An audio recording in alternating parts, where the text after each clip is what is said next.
How is everybody doing? Strength Chat episode 121, and today I have got a very special guest for you. Today I'm joined by the founder of OPEX, and in 2007 he won the CrossFit Games. Today I am joined by James Fitzgerald. How are you doing? I'm good, Stephen. 121 episodes is nothing to shake at. That's a good job. I think maybe one person has listened to it for every episode that I've had. So there you go. Well, I've listened to a lot of them, so that's probably two then. No, that's not bad then. Thanks a lot for jumping on the podcast. What have you been up to? What's been going on in your world? How's things been going? It's good. Not much different than what was pre-COVID. But I'm in AZ, Scottsdale, Arizona, United States, and it's quite warm here now. It's 95 to 100 degrees every day for the next week. So I think I don't even know what that is, 30 something degrees Celsius for a couple weeks in a row. Sunshine every day. And it's an online fitness education company that I'm the founder of. So if you're in the online world mainly more so than in physical, then things are pretty much normal right now. Besides, my young girls don't go to school as long, so I'm home in the afternoon a little earlier doing some activities with them. Yeah. Oh, cool. Yep. And how is it going with with obviously the lockdown on and everything happening, still being able to speak with your staff and still keep up with your own training? Yeah. We have a physical location, and all those staff members are in their homes. And so I'm the only one really in the building. 14,000 square foot facility with 30 plus offices, and I'm the only person here. Otherwise, if you don't know what's happening in America, there's some slight differences between state by state regulations on physical distancing and the economics around businesses and et cetera. So in AZ, within the next couple of weeks, I think they're going to start doing a slow rollout of new changes in businesses and business offerings. That's where we sit, really, where I am. Oh, cool. So for everyone listening who might not know your background and how OPEX came about, and the background in your training and coaching, just want to give a little bit of a background to yourself? Yeah, for sure. So I was a young athlete in high school level, and really liked two main sports, hockey and soccer. I played all kinds of sports, but I love hockey and soccer. And then I specialized in soccer and had this dream of playing professionally over on your side of the pond. And during the summer when I was 18, I had a big lower body fracture to my right leg, and kind of dashed those dreams based upon what happened in the surgeries and the lack of rehabilitative capabilities that I had.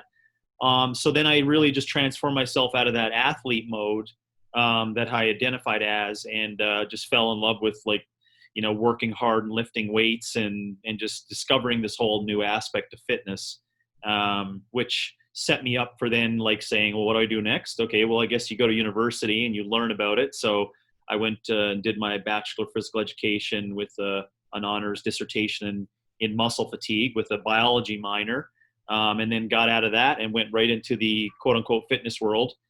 Started my business in 1999, and I've been coaching since 1994, just to add some dates to that. And so I've seen a real huge shift and changes that have happened in fitness for the past couple of decades.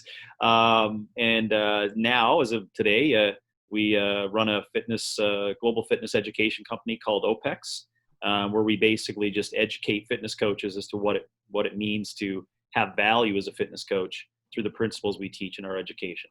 Yeah. Oh, cool. And with the obviously you mentioned about playing. I'm not sure whether I can get away with calling it soccer, hosting the podcast in the UK. But what do you still keep an eye on the football side of things and that sports side of things? Yeah. Well, Well, I'll just say that I'll tell you what my lens is on it, and that can give you a little bit more history. But I should say, I should preface that if in our language, we also have to be careful of calling it football in our language, because then it makes it look like I played football like American style football in high school, and I have no business playing American. That. I wasn't certainly more resilient enough or durable enough to do something like that. I probably would have been a really good coach, possibly defensive coach or something, strategic wise, but not. But so my lens, both my girls play football a couple times a week, and they have some tournaments every now and then. We regularly go to the local, I guess you call it, high quality football game, Phoenix Rising, and I think they're part of like a sub MLS category of teams here, and we support that team and donate, and also go to their events. And every weekend when it was happening, I was watching Premier League or Bundesliga or Mexican soccer on Sunday mornings, because I got access to that satellite, and I just keep in contact with what's going on that way. And then I follow indirectly or directly a number of different teams and some star players, and so that's my lens of continuing on the football. I kind of asked because last September, was it last September or last September, October time, me and my girlfriend spent a month in or just under a month in Florida. Her uncle lives over there. And we actually went to go see her nephew, go and play soccer or football over there. So it was quite good seeing, the other aspect of it from the sporting side of things. And it was a really good, really good setup, which I thought was just quite interesting. Just to touch on that.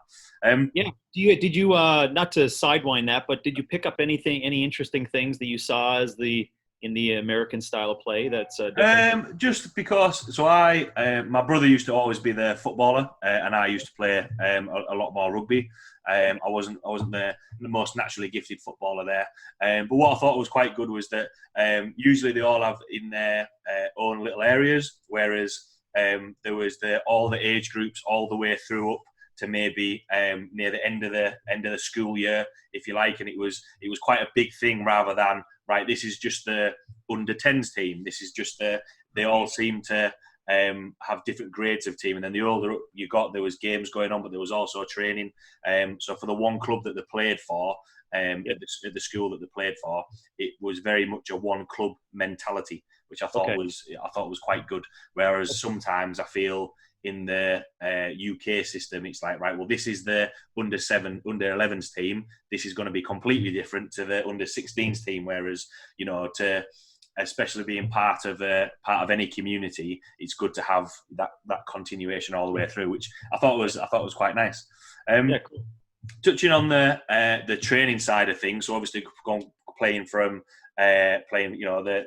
soccer, going into competing in CrossFit and that sort of stuff. How did you change to then focus on competing in something else?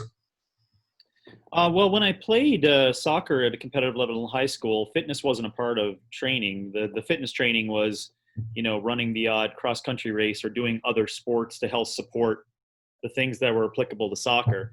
I only got into let's call it serious resistance training during my rehab when I was 18 years of age. So that was 28 years ago. And I never connected that resistance training being helpful to me performing better at soccer. So, but after that, I mean, if anyone on here is a listener of the Iron Game or just trying to understand strength and its impact on people and the lens that people see it, at that period of time, I was doing it to just try to transform my body and to build self-confidence, right? Yeah. So, and then after I created an educational opportunity to learn more about what happens when a muscle gets tired at the cellular level and mechanical level and et cetera, and physiological level.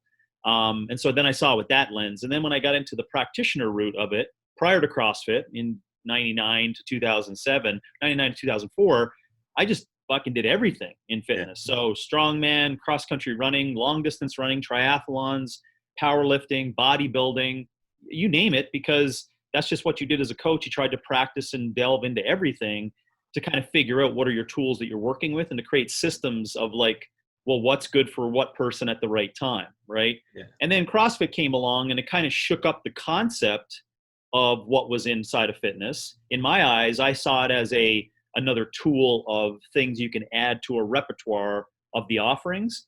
And at the same time, I also liked it because it acted as a workout program and an athletic thing for me now that I was 30 years of age and past my athletic potential, so it was like a secondary athlete, identity that I took on.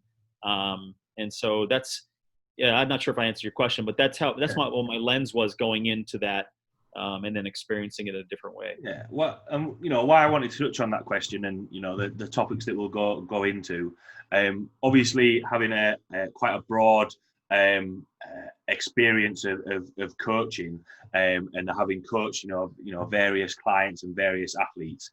The topic that I kind of wanted to touch on was, training for longevity and training for performance. And you mentioned there, as a coach, and you always want to try. It's a lot easier, I think, to put something across if you've tried it yourself. And I know I'll learn a lot better doing it that way.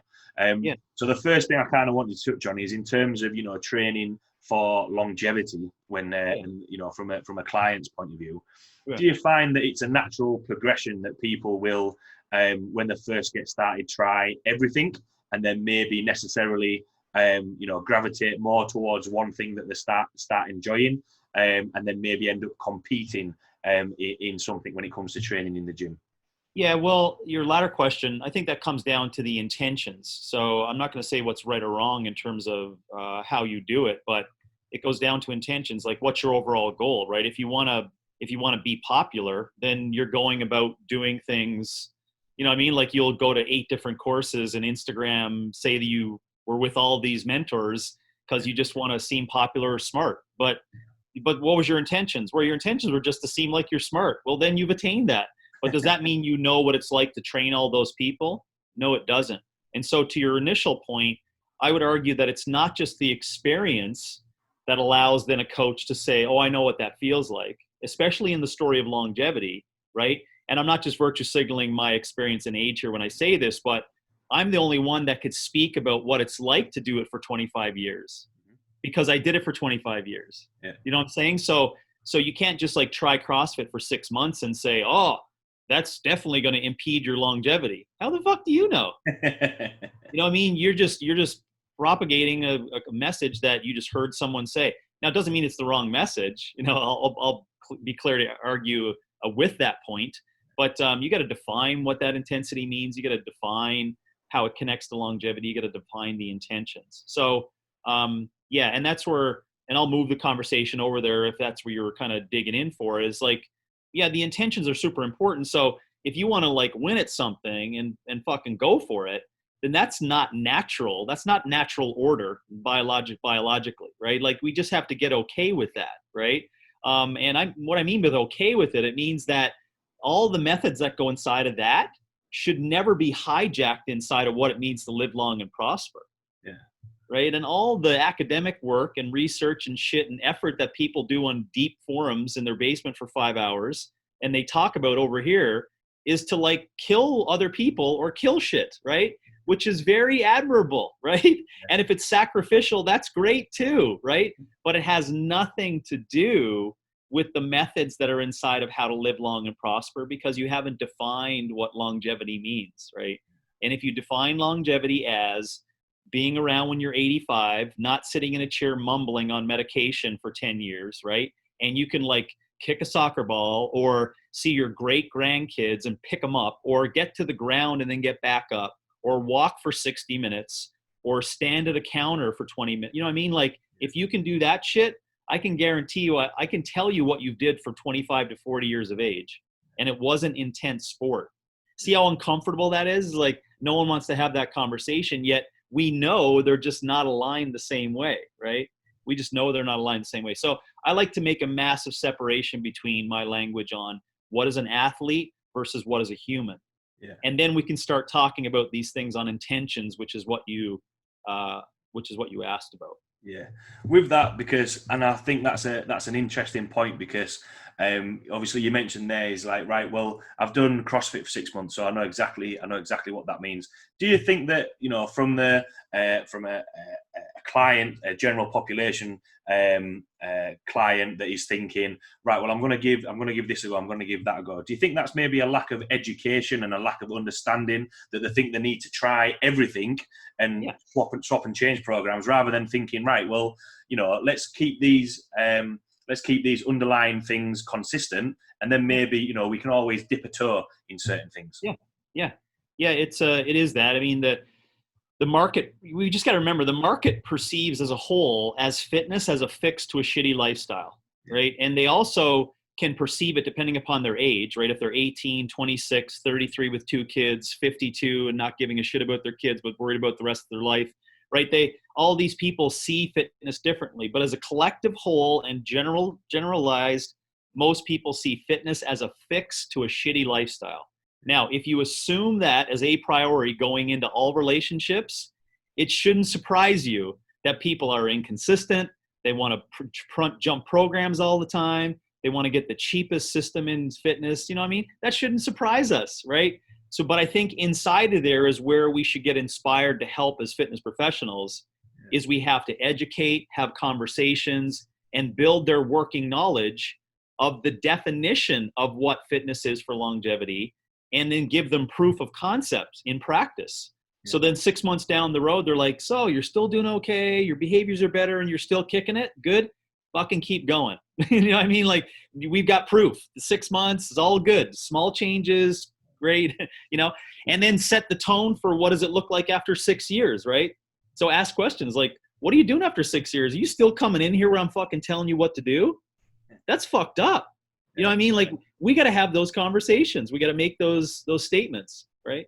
And what with the, because, you see things that, and there'll be courses which people can run, and you mentioned there about everyone wants to fix that shitty lifestyle, that they want to feel better, and the people will naturally gravitate towards a 12-week program or something like that, and they'll think, oh well, I'm going to do this, and then I'm going to do another 10-week program, and then I'm going to jump on there.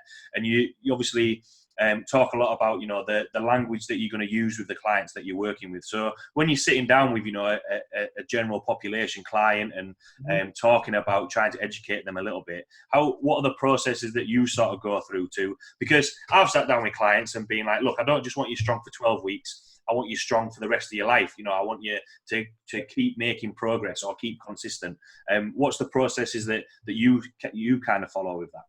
Yeah, well, we have a systematic process inside of CCP we teach all coaches to do, and we have, social proof and concept of that's effective, and we base that number on NPS scores and retention inside the facility, right? So retention meaning 95, 96% of all clients over a long period of time, and NPS scores that are 70, 80, and people can do their own research on that as to how we dictate what success is and what I'm going to tell you about the conversation here. So when people start, first of all, in OPEX gyms or with our method for CCP, we language things so that these individuals get set up in front of this coach, that they recognize that they're going to have the hard conversation on why you're doing exercise, what this definition of our relationship looks like, and what autonomy looks like, right? So we clearly define impact, our definition of success, and autonomy. And this is where it gets missed. And if after that consult or that meeting or whatever you're calling a meeting, all these things don't get resolved, it's pretty easy. You just meet again tomorrow to start back up on the conversation to fix it. And if it doesn't get resolved then, guess what happens the next day? You know what I'm saying? Like, it's not like 15 minutes, this is what I learned online in my training thing. Hey, you're doing, ask all these questions, not really give a shit, and just put you through a system.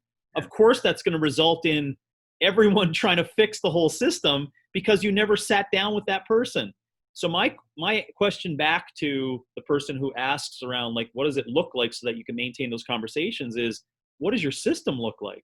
Yeah. Right. So ours would be big conversations, and I'm just being loose on the terms, we get everyone up to speed on reasoning behind exercise right from the get-go. And then it's super easy to connect what we do then to their highest priorities, right? You want to be a better mom. You want to lift more weight. You want to run a little longer next year. You want to not be sick. Like, excellent. We can move your fitness towards that, right? But we're not even going to start on it, so we don't develop this really psychologically shitty relationship unless we come to some agreement on this whole life cycle that I was speaking about, right? Like, why are you here?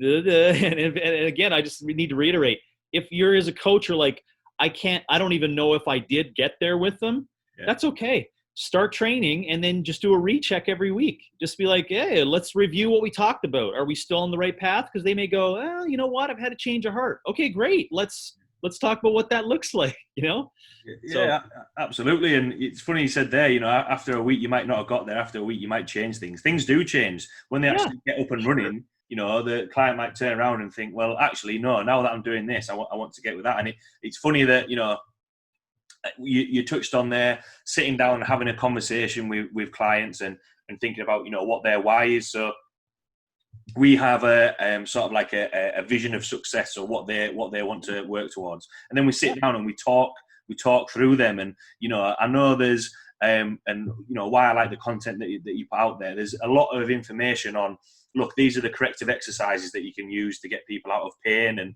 the training modalities, if you like, which is really, very interesting, really good content, and you can learn that. But if the client hasn't bought in or understand why they're doing that, I think that's why people can flip to and from programs. Yes. So I completely agree with the side of things of what's the reasoning behind it, and like what you mentioned there about the mum who wants to look after their kids. That's not going to be a 12-week program. They don't just want to get strong to look after them for 12 weeks. It's going to be something for a little bit longer. I think the real big area there that people can recognize is there's more money put into marketing than there is into education. Yeah.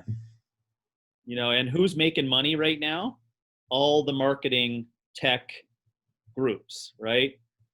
Preying on people that are in really hard shape, right? So that's just an interesting reflection to answer your question, like, why is that the problem? The problem is that the market will only see what marketing wants them to see. Yeah. But the people who are the competent coaches have no power, nor money, no regulation to say, this is what you should be saying to the market. Does it make sense? Yeah. Because when obviously with the marketing side of things, do you think on that side, when we're speaking here about longevity and finding people's reasons why, do you think their why, if you like, is sometimes distorted and think, well, actually, just take a little bit more to strip it back a little bit?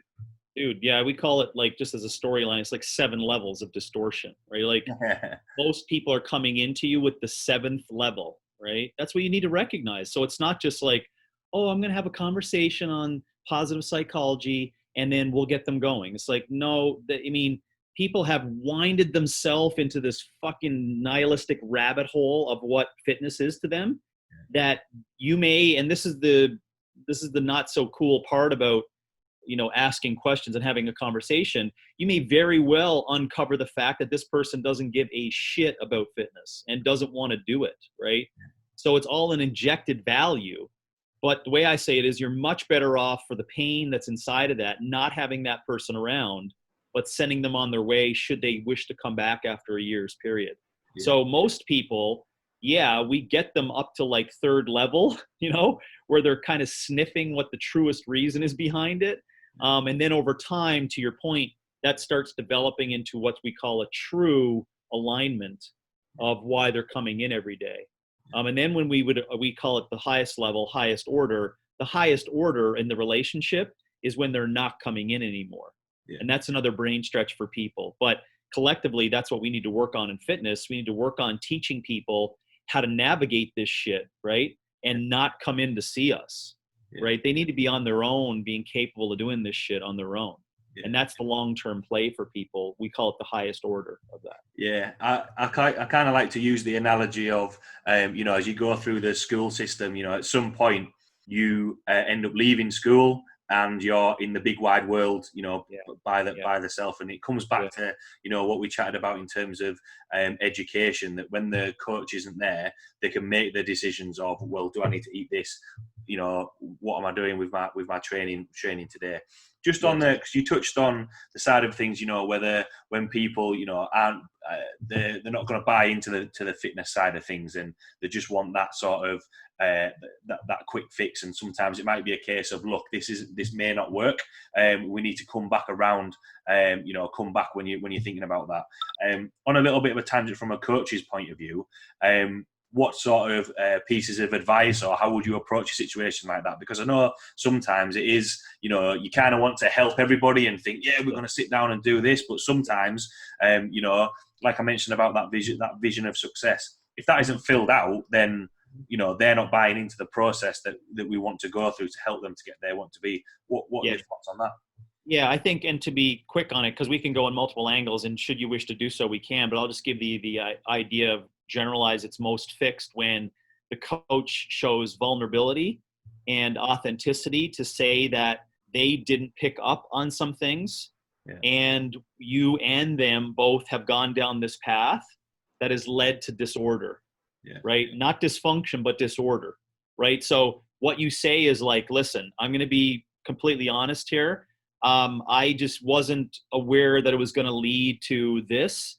And let me tell you how I see things. I see things as we're kind of just trying to fix something, and we're not really adapting or moving forward. And I would give them space for them to comment on that. And in most cases, they'll go, yeah, I'm sensing it too. And then you open up the kimono then, right? So then it's like, you know what? Let's joke about it. We both fucked this thing up. You're in rehab for the past 4 months, and I think we need to back up and get some basics in place. Are you cool with that? And they'll most likely be exhausted and go, fuck yes, let's do it. But do you see my point? I didn't take it from like a way that's being sold to the coach today is like, oh, if these things are going on, you need to pay $400 for this fancy fucking rehab course from a doctor, right? Or you're not smart enough, so listen to this PT physiologist who's going to tell you about nasal breathing and diaphragm and everything, and that's going to fix all your problems. That's not where you go, right? Where you go is being vulnerable in saying, let's back up and get the basics in place, learn how to bend and squat and lunge and do all this shit appropriately, stay sustainable, and now all this shit gets fixed, right? So I want to be cautious to speak to the coach on that too, because they can, fall prey to imposter syndrome or fear of missing out on this knowledge. And all that shit is in your fucking head. Like, clients don't care about that. They just want to be helped. So say this, listen, we're on this continuum of -5 to +5, and we were at a 0 when we started, and we're back to -1. That's how I see it. Now, I'm taking responsibility for it too, but I need to figure some things out so we can go from -1 to 0, +1, +2. What's your thoughts on that? And most clients be like, fucking hell yes. What do we need to do? And guess what you need to do, to my point, is you start implementing the basics. That's what gets someone from -1 to 0, right? So to fix a -1 program, you need to have a 0 concept. What's a 0 concept? It's homeostatic mechanisms, right? Good sunshine, sleep better, chew your fucking food, the right amount of protein, the fucking list of stuff, right? And I didn't tell you needed a $600 course from a doctor to fix that. Yeah, it's good that you mentioned there, having that, saying, look, let's take a couple of steps back. I think it comes just being honest with the clients that you work with, and I thought that was a good point that you mentioned there, because taking maybe 1 or 2 steps back to then have a chance to move forward, rather than moving forward for something that might end up being quite detrimental, is you might end up in a worse position than what you've started. The shitty thing with that is that we pick up all these compensatory behaviors, right? It's like the thing we don't recognize is you go down the wrong road and you pick up a bunch of misfits off the road every kilometer. So the further you're down that road, you now have a bucket load and a lot of fucking misfits and bad behaviors in your vehicle. Right? So that's the other issue with it, is like, if you've gone so deep into that, there's a lot of reworking, which again is still basics that can fix that, right? Yeah, absolutely. Obviously, you mentioned there about going from zero and then progressing from there. And in terms of from the training side of things for longevity, how's the or the thought process in maybe sometimes holding people back a little bit more? Because I know sometimes there is that element of that saying, if you fly too close to the sun, you're going to get burnt. And setbacks will happen. There'll be injuries, there'll be niggles, or it might be you might end up doing something else and then realize, yeah, actually this isn't for me, and you might have to go back a little bit. Yeah. What's your take on or the process of reining people in a little bit, or when to give them a little bit more rope to let them experiment a little bit more? Yeah. So, well, we educate on the concept of maximum physical potential, right? So we educate the client on like the storyline from like 8 years of age to like 90. Yeah. Right. We teach coaches how to have that conversation with people. So if a client has that embedded inside, right, they have this framework of understanding what movement's going to look like forever. Yeah. So what's tied inside of that is what? Consistency. Secondly, then we want the client to become self-evident in their thoughts, to ask themselves the question, what's the hurry? Yeah.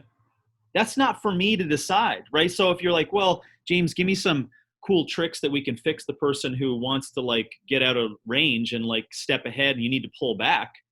My whole question is, what's the fucking hurry? Right? So the client needs to ask that. Well, what are you hurrying for, right? Oh, it's because I think if I really push myself, I'll be considered a vital, disciplined human. It's like, who told you that? Who told you that, right? Some Navy SEAL in a book? Okay, cool. Guess what? That's not real, right? That's not real. So if they understand these conceptual ideas of, and I'll just give you a simple principle that we use, right? That on a general population level, it just makes sense for people. If people can't see me on a screen, then I'll have to try to explain as good as possible. But we have this area of what we call people's capability on that current time, in time, right? And remember, this is a base support that's built for max physical potential, but we'll say, hey, Janice, right now is your current capability. Do you understand that? And we'll ask it over and over, right? And assess it and fucking wrap everything around it. So Janice goes, yes, James, I understand what my current capability is. So I say, forever and ever, amen. This is what your program is going to be like. It's just slightly to the right of what you're currently capable of doing. Does that make sense? And now Janice starts going, so this whole like sweat and suffering way over here is not just to the right of where I am. Exactly. Right. Exactly. So when I come in, I'm like, I just want to fucking go for it. Right. I'm going to be like, Janice, how about this little area? You know what I'm saying? So we build in this language of, you can create challenges. You see? So there's a difference between challenging and suffering. Yeah. And so we want to create these challenges that are just outside of your capability, i.e. in your world, I'm not sure if it's in the iron game, but it's like, you're just going to do a little bit more 3 days later, right? Through density or increased load or repetition, whatever the case may be, or even auto-regulation, and so Janice goes, I get it. So if she's educated on that, and then she's taught that right from the beginning, she'll never, ever come to you months down the road and be in that place where they want to get squirrely. It'll become self-evident that they'll ask themselves the question in their home before they even show up at your place. They'll be like, what's the hurry? Why am I trying to get outside of what I'm capable of? Yeah, absolutely. Having so I originally played rugby, and then as I stopped playing rugby, gravitated more towards powerlifting. So I coach powerlifters, compete in powerlifting. And there is that mentality of, people want to do it because they want to lift really heavy weights and come in and smash it. And it's sort of like, exactly what you've said. What is the hurry? If you are wanting to lift a 1 rep max, let's save that for a competition.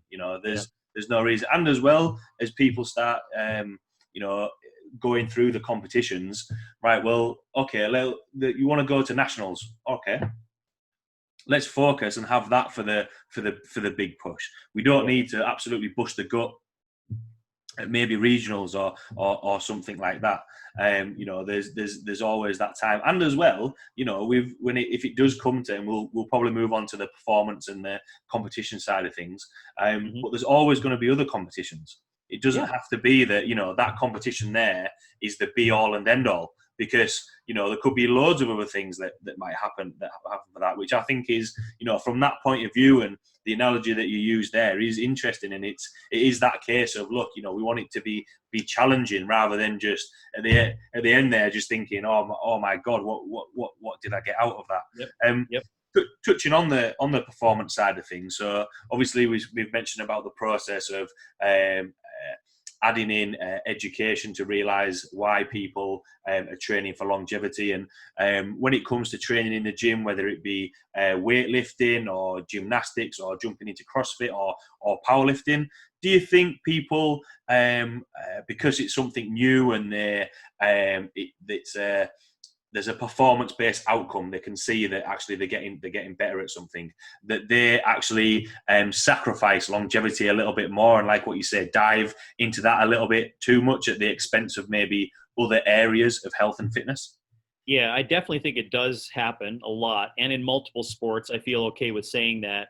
I still think it's the same idea of the human that got hijacked by the athlete lifestyle, right? It's like the human is over here and they know there's something human about what they do with natural order and progression and adaptation, but they got hijacked from Instagram or Facebook or something that someone pulled at their heartstrings through Google, and was like, now they find themselves 2 years later inside of this athlete thing. But there's always that thing on the shoulder that goes, you're a human, right? And so that strife shouldn't be there philosophically. This is a deep one, but it shouldn't be there in the athlete, right? Because the athlete's intention is to just kill shit. Yeah. You know what I'm saying? Like, and if you're like, well, no, there's some sports that, end up and you don't lose your limbs, but when you're 65, okay, you got one. Okay, good. But the rest of it is sacrificial for the reason of it. It's Spartan sacrificial style of physical development. And this is the interesting point on it in terms of perception. The best athletes are unconsciously competent. Yeah. They don't even know why they're good. So to ask them what they did to get there is useless, because they're like, I don't know, I just stepped up there and lifted the thing, or I just like in there and did it.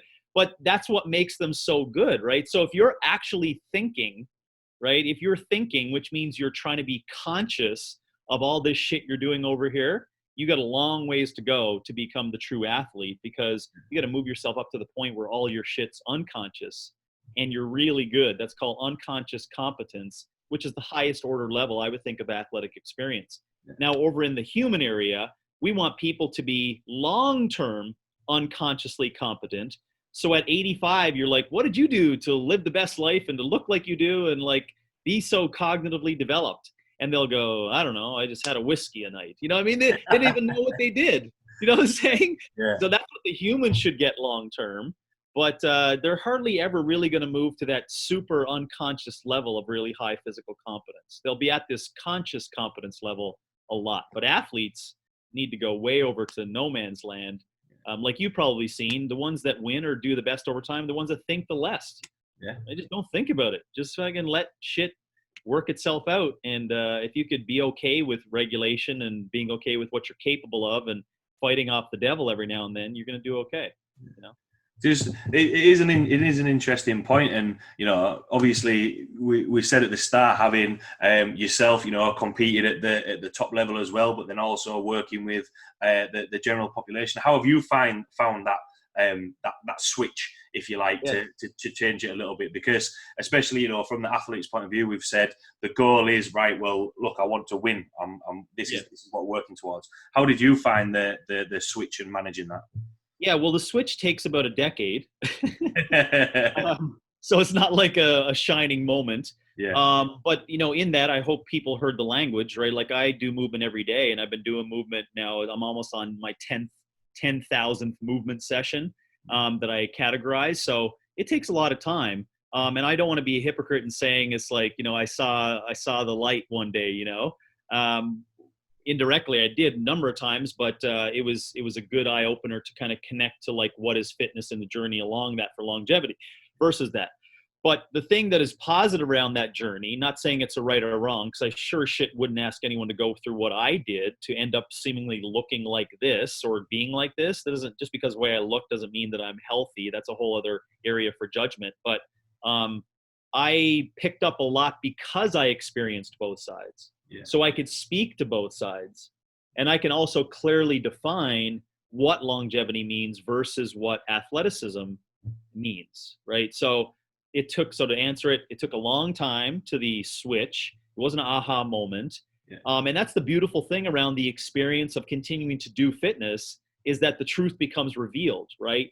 The iron never lies, a Henry Rollins term, right? The iron never lies. So you can continue to want to smash yourself every couple of days, but in 6 years after doing that, you're going to have a superior amount of exogenous hormones floating in your system to make some progression.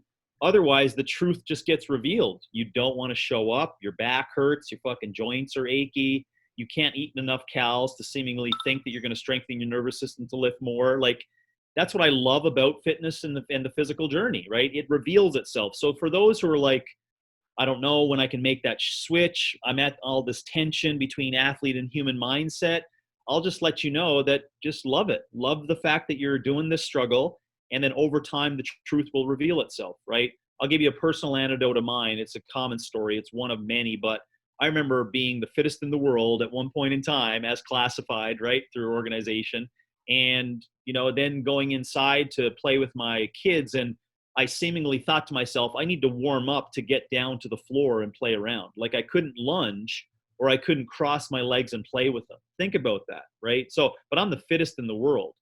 So these stark, like punch in the face truths become revealed after you go through that entire journey. So you won't read a book on it, right? I may write a book on it, but you won't read a book on it. You need to like go through it. And that's the physical area that I love that just keeps people honest. Yeah, absolutely. And with that, obviously, you said that it was a longer process to actually come to that realization. Do you think that because you hear it, obviously we've spoken about the general population getting caught up in this whole athlete lifestyle, if you like. On the flip side of that, the actual athletes that are at the top level, and then all of a sudden they have to go, or they slow the pace down, or they've achieved what they want to achieve. They sometimes struggle and are stuck in that mindset of I need to keep doing this, and that's why that it'll become apparent that maybe actually what am I training for? I'm not. I haven't got that motivation a little bit more from the flip side, and actually maybe slow the pace down a little bit from what they used to. Yeah, and I'm very empathetic. I take a big deep breath because I'm empathetic to that master athlete life cycle. But I enjoy it. I enjoy the conversation. As painful as it is for someone who's listening, is like, oh, I fucking hate that point in time. It's like, well, there's so much to learn about reason, and purpose as being a human inside of that stuff, right? Because it just makes you question and appreciate those little efforts that you give, even though in your mind it's seemingly really important, but in the real world it's not important whatsoever, right? So there's something really powerful inside of that, or what we call, like, I guess it's just called in nomenclature, the master athlete life cycle. The classic, like, you're at your peak and there is another story that's going to come on, but it's a really weird zone, right? It's like, well, I'm biologically constrained now, right?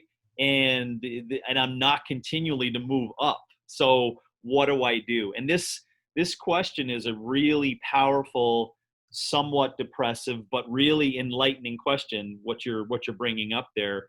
And I think, if anything, to add just to your answer, to answer your question, is I would say stay in it and just stay present and feel all that shitty feelings, right? Watch yourself get beat by younger people, and don't hesitate to like step up to go for another fight when everyone's telling you no, but you just know you still want to have a chance at it. Like all those things are very powerful in the lens of the master athlete.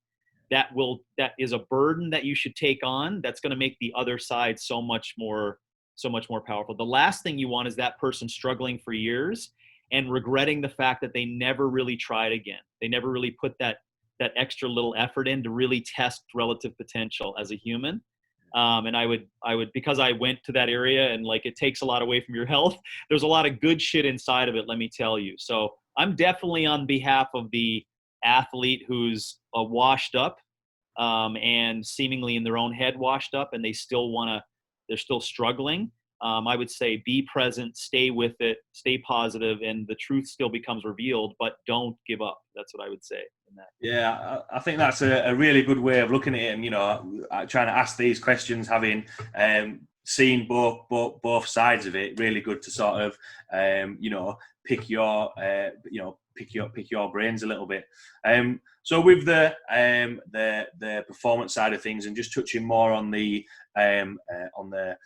general population side of things, and maybe you mentioned there about getting caught up in the whole master athlete thing. And actually, to be fair, maybe from the athlete's point of view as well, when you're making that change and trying to dial things back a little bit, so you've got that consistency and it's a little bit more longevity. How do you go, and how did you go about maybe changing your training and the routines and that side of thing? Because obviously, which I think is a really good analogy, talking about the life cycle of everything. There's sometimes when you might be training a lot more and be able to cope with a lot more and be able to push things a little bit more. There's also times when life might get in the way, where you've got time constraints, or maybe your body isn't going to be able to recover as much or anything like that. And you mentioned that you kept on top, keeping on top of your movement. How do you go around about changing the pace of the training and the lifestyle and that sort of stuff? I would say two things is keep asking for like years and years on end that of what really matters. Like keep asking that. That should be the first question you ask yourself as you're doing that like big breath prior to going and doing your exercise session. So when you move into that area over time, when you're trying to take that athletic perspective, if I'm hearing you correctly, and move it into consistency and longevity, take these big breaths prior to everything that you're doing and say what really matters. What really matters, right? And then don't worry if you don't get an answer. It'll just get a lot better over time. Secondarily, I would say you have to recognize through the lens of that athlete that's going through that behaviors take a long time to, I call it reformulate, because behaviors don't change. It's actually a false prophecy to think that you can change behaviors. That's a whole separate conversation. But what you do is you reformat or you reformulate the same neural patterns, right? So it's going to take a long time to do that, right? So you want to think of a behavior change as almost like learning a whole new skill. Like you've never shot bow, and now you're finished with your sport and you're going to shoot bow. So do you expect to be a master at bow in a week? No, you don't, right? And we all know this, but we seemingly forget that all these new movements and new lifestyle and behaviors are just like shooting a bow. So be patient with the fact that it'll take you 2 or 3 years to fully knock the devil off your shoulder, and just be okay with that. Like just be okay that it's like it'll come up and it'll make its presence, and you just over time learn how to shrug it off. And odd times you're going to make the mistake and be like, yeah, it's still there, but that'll keep you honest. So two things there. Recognize it's just a big long-term play and ask what matters. And secondly, recognize that behaviors take years to change. Yeah. So the transition between like, let's call it master athlete and then grandmaster lifestyle is like this, right? They're overlapping. It's not like this, right? You don't just like, oh, one day it's over. Like there's this like transitional area that needs to be stretched out, if that makes sense. Yeah. And just going on that, because obviously, some great advice on to, how to monitor and manage that side of things. Where do you think people, and we've touched on a couple of things of social media and that sort of stuff, but where do you think people go wrong the most with something like this, and struggle with that? Not enough awareness. My first point, in people not taking a couple of breaths to ask around the why and what really matters, and they just get dropped into the void all the time. You know, the way I describe it, and they just get spun around and seemingly think that the void and being spun around is actually has utility, but it's actually useless. It's actually making you worse as a human and worse physically, right? It's most likely making you worse with social media also, but that's besides the point. So I think, continually taking a step back and asking the why is the missing link. I'm sorry to use this simple generalized term, but it's consciousness, people's awareness. Like, it's not. People are not taking so therefore I don't subject or objectively evaluate what it is as a level, as an absolute, but I'm saying generally you just got to be aware of what your level of awareness is, right? You got to continually be like, well, how aware am I? Am I aware of what I'm thinking about right now? And how am I judging those thoughts? And so I think that's the biggest thing that I could help those individuals with is, to just try to be more aware. Wake up. Yeah, I think that is, and you've mentioned there a couple of times of seeing it through the lens of different perspectives, and I think sometimes people are too maybe focused on looking at the social media side of things, focusing on where something's going to be in the maybe long term, whereas actually I think actually focusing on the now, if you like, and exactly what you mentioned of the aware and feeling of how things are going, and then things can change. Because exactly, coming back to the first point that we made of knowing your why behind that, your why might change, but you'll only know that if you are focused on what you're doing yourself, and those things that are around it. I think sometimes people can be too hung up potentially on what other people are doing, or getting hung up in one of the key things that stuck in my mind, what you mentioned there, was obviously imposter syndrome, and thinking, right, well, actually, this is what I'm doing instead. So quite a few topics touched on there, and good nuggets of information. The last sort of question of everything that we chatted about, what would be your take home points or words of wisdom? Oh my gosh. Well, we covered a Big whole lot of question things. to finish on. Well, I think the latter part of your conversation, the story in your head matters more than anyone's Instagram story. That's what what people should use as like a thought experiment, right? Secondarily, realize that everyone sees the world differently. And if you recognize that as a client or a coach client or whatever, and you just sit back and go, so no one sees this thing like I do, that creates an unbelievable amount of empathy, which can lead to positive conversations with individuals, better communion, better societies, better tribes, etc. Which it's a whole other conversation. It's the reason why we're so bipolar in feelings and ideologically today, is because no one recognizes that the other person sees things differently. It's like they don't see it that way. What can't you get on that? So everyone sees the world differently. Recognize there's this. Let's not forget science and biology. You're not going to get stronger over time. Like, that's hard for people to even conceptualize, no matter who's listening in. Like, you may have just lost some viewers, by the way, just based on that comment. But it's like, you do know that there's like peak physical potential and areas of life where we just bucket into you're either growing and you're peaking, or you're resisting entropy. And there's no other areas, right? It's like, and depending upon your beliefs, there's a finite time in this physical body, right? So honor that, fall in love with it, and recognize there's limitations, right? But push up against those limitations and those challenges. And I think in the end, people will come out on top. If we define coming out on top of meaning like the majority of humans on our planet are fairly resilient physically, I would probably sleep and be buried 6 feet under, being with a smile on my face for that one. Thanks a lot for taking the time to chat with me. Some good points to finish on there. From following the content that OPEX puts out, and then to have the opportunity to pick your brains and your thoughts on the training and philosophies was absolutely awesome. For everyone listening who might want to see the either coaches or general population want to see the work that OPEX does and the content they put out there, as well as the content that you yourself will put out there, where can people find you or reach out and get in contact with you? Yeah, go to our website, opexfit.com, opexfit.com, and give you all different kinds of free resources and allow you to dig in there for years, really, on free resources without doing anything further. And you can follow me on Instagram and Twitter. Instagram, I'm more, I guess you could call it social. On Twitter, I only post the podcast that I listen to. But it's JFITZOPEX, JFITZ OPEX. Awesome. Thanks a lot for taking the time to chat with me, James. Really appreciated it, and really enjoyed this chat with you.